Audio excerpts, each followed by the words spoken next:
Hindi natin maitatanggi na sa kasalukuyan ay isa po talaga itong sina Uya Inoue sa mga kinataktakutang boksingero ngayon dito sa 122 pounds Super Bantamweight Division mga idol, na kung saan ay malaki po kasi talaga ang pinagbago ng kakayahan ng Hapon na ito na kayang-kayang dumabuli ng malalakas na kalaban gamit ang mga madidiing suntok na kanyang binibitawan.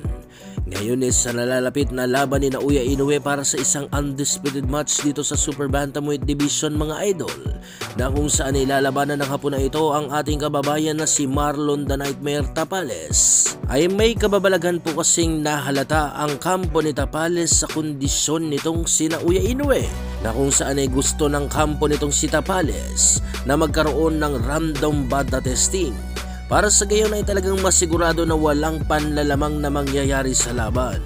Nagkaroon po kasi ng suspetsa ang Team Tapales na parang may hindi tama sa inuhubog ng katawan nitong sina Uya Inoue. Ito rin po mga idol ang naging suspetsa noon ng kampo ni Stephen Fulton na parang limitado lamang ang kanilang dapat na katanungan sa laban. Marami-rami na rin po ang mga nagre-reklamo ng mga boksingero dito sa bansang Japan, na kung saan ay kabilang na nga sa mga iyan ay ang mga saplitang pagpili nila ng iyong mga gloves na gagamitin sa laban. At kamuntikan pa nga pong madali itong si Casimero, di ba mga idol, na balak pasuotin ng mas makapal na gloves, pero dahil sa hindi nga pumayag itong kampo ni Casimero ay kaya naman po hindi nagtagumpay ang mga Hapon. Ngayon mga idol ay may bago nga po ngayong hinala ang team nitong si Tapales, at ito na nga yung maaaring gumagamit kuno ang isang Uya Inoue ng pinagbabawal na gamot sa laban. Ganito rin po kasi ang nangyari kay Canelo Alvarez noon mga idol, na kung saan ay napaginalaan din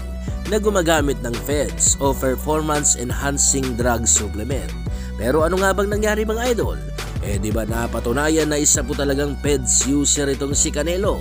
na kung saan nga po nagpaliwanag itong si Alvarez na baka nakuha kuno niya ito sa pagkain ng mga alternatibong karne ng baka mula sa bansang Mexico.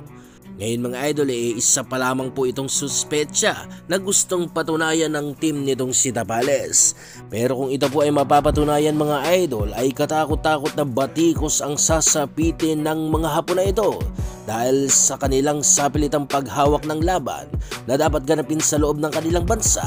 ay mayroon pala talaga silang pinakaiingatan, at ito ay ang gumagamit ng mga panlalamang sa laban para masigurado ang kanilang panalo sa laban na hindi talaga madedehado